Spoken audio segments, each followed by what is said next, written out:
Bonjour, je m'appelle Lara Strayed et je suis prof d'anglais et de français. Et aujourd'hui, je vous présente apprendre l'anglais rapidement.fr.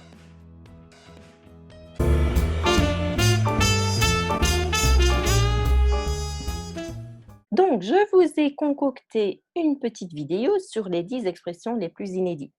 Alors, pourquoi j'ai fait cette vidéo? Tout simplement parce que les expressions, c'est vraiment un moyen de s'exprimer en anglais comme les natifs. Et je dois dire que les natifs apprécient beaucoup quand on donne les expressions parce que ça veut dire vraiment qu'on a un anglais supérieur, on a atteint un certain niveau.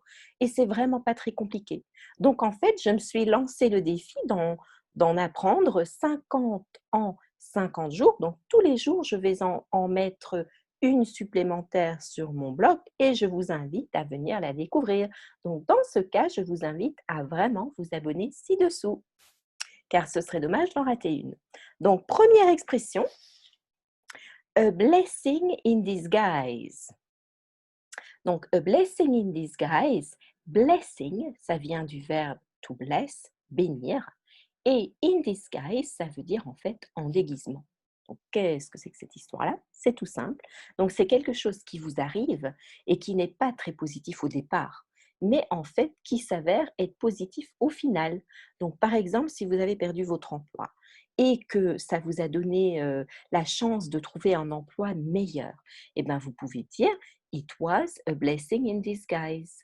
Donc voilà, donc dans mon blog, je vous ai mis toute l'histoire, y compris la traduction en français, donc c'est beaucoup plus complet. Je vous invite à aller le découvrir. Expression anglaise numéro 2, to sleep like a log. To sleep like a log. Donc to sleep like a log, c'est dormir comme une bûche. Log, bûche. En fait, qu'est-ce que ça veut dire? C'est qu'une bûche, elle bouge rarement, elle ne se retourne pas. Donc, si vous dormez comme une bûche, c'est que vous dormez profondément, sans bouger, sans vous retourner. Donc, vous pourriez dire, par exemple, Yesterday I was so tired, I slept like a log. Voilà, c'est une petite expression utile, facile à placer dans la conversation. Expression numéro 3, The early bird catches the worm. Donc, the early bird catches the worm. The early bird, c'est la personne, c'est l'oiseau ici, qui se lève tôt. Catches the worm, c'est qui attrape le ver. Parce qu'en fait, l'oiseau qui se lève tôt a beaucoup plus d'opportunités d'attraper le ver avant les autres. Donc, en fait, c'est une expression qui veut dire que vous faites les choses avant les autres et cela vous apporte plus d'opportunités. Par exemple, si vous allez à Harrods, moi j'ai vécu 14 ans à Londres et les soldes, vraiment, il faut s'y prendre très tôt. Donc vous pourriez dire I went to Harrods last night and I slept there because the early bird catches the worm. I wanted to be the first one when the door open. Voilà.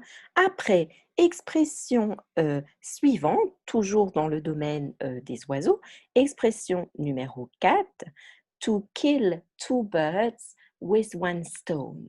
Donc là, c'est moins rigolo parce qu'on va les tuer, les petits oiseaux. To kill, c'est tuer. Two birds, c'est deux oiseaux, with one stone.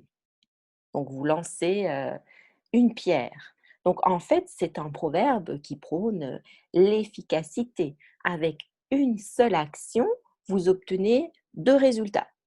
Donc, en fait, vous pourriez dire Darling, I'm going to pick up the children tonight, and I can get the shirts from the laundry for you if you want me to kill two birds with one stone. Simple. Donc, c'est une expression aussi très imagée et très utile. Expression numéro 5, as thick as thieves. As thick as thieves. Donc, thick, c'est épais. Ça veut aussi dire idiot, hein, mais ce n'est pas ici. As, c'est la comparaison. Donc, c'est aussi épais que thieves, c'est des voleurs. D'ailleurs, cette expression vient du banditisme et je vous ai mis toute l'explication sur mon blog. Donc, as thick as thieves, ça veut dire vraiment que deux personnes sont très très proches, elles sont collaboratrices, elles sont prêtes à faire un mauvais coup ensemble, si vous voulez. Donc vraiment 2 personnes, très, très proches. Par exemple, those, 2 people, how did they get on last night? Oh, they got on really fine. They were as thick as thieves. Voilà, donc expression, suivante, expression numéro 6, to beat around the bush. To beat around the bush. Donc to beat around the bush, c'est l'idée que vous allez taper autour, du buisson. À quoi ça sert? En fait, c'était, la période de la chasse et on recrutait des batteurs pour effrayer les oiseaux qui étaient dans les buissons pour pouvoir mieux les attraper. Et du coup, si vous le faites autour et pas dessus, vous avez moins d'impact. Ça veut dire que vous n'osez pas dire ou faire quelque chose. Et en français, on pourrait dire, par exemple, tourner autour du pot. Voilà. Donc si vous voulez que quelqu'un soit franc, vous lui dites, «Excuse me, don't beat around the bush». Voilà, expression suivante. Expression numéro 7, a bird in the hand is worth two in the bush. A bird in the hand is worth two in the bush. Donc là, ça veut dire que si vous avez un oiseau en main, que vous le tenez, c'est mieux que deux dans le buisson. On revient à l'histoire du buisson et de la chasse. Donc potentiellement, vous avez deux oiseaux dans le buisson, mais là, c'est pas sûr, c'est pas gagné que vous les ayez. Donc en fait, c'est une expression que dans la vie, il faut un peu être plus modeste. Il faut accepter ce que l'on a et ne pas vouloir toujours quelque chose d'inaccessible. Donc c'est aussi le fait que ce que l'on a maintenant, c'est mieux que ce que l'on pourrait avoir, mais qu'on n'a pas. Logique.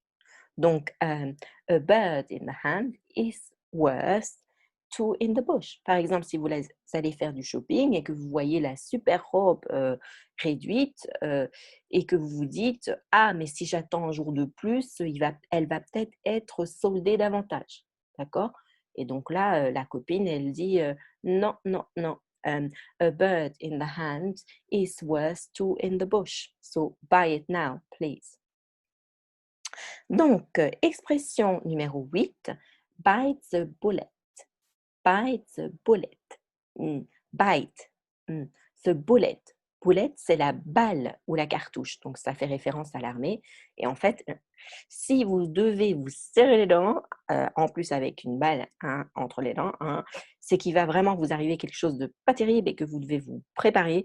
Donc, c'est bite the bullet. Donc, il va falloir affronter les choses. Il va falloir bite the bullet. Donc, je vous ai mis toute l'histoire, l'origine et le français dans le blog. N'hésitez pas à aller voir.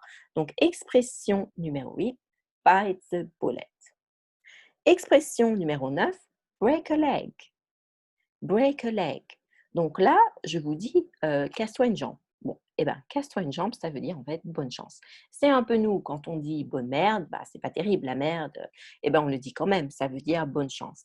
En fait, break a leg, c'est une expression du domaine du spectacle, je vous l'ai mis dans le blog, et break a leg, on le dit particulièrement avant un show à une personne qui va faire un show, on lui dit break a leg, et ça veut vraiment dire bonne chance. Donc voilà, break a leg.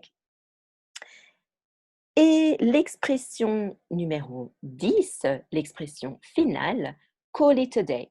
Donc call it a day, c'est une expression du domaine du travail. Donc vous imaginez que vous êtes en fin de journée, vous n'avez peut-être pas tout à fait fini vos tâches, mais vous en avez jusque-là. Là, c'est fini, vous avez atteint votre limite, il y a quelque chose qui ne va pas, et vous dites bye bye, I'm calling it a day.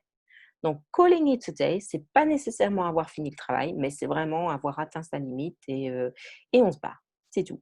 Donc, si vous faites ça le soir, la nuit, vous pouvez dire calling it a night, simplement.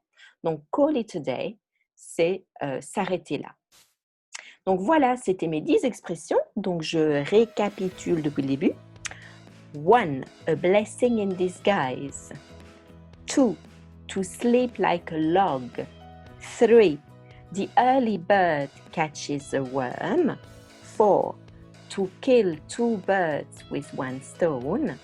5. As thick as thieves. 6. To beat around the bush. 7. A bird in the hand is worth two in the bush. 8. Bite a bullet. 9. Break a leg. 10.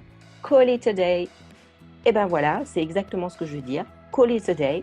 Donc, je vous invite à revenir demain sur mon blog pour voir l'expression suivante, à vous abonner, commenter et je vous dis très bon apprentissage de l'anglais. Bye bye!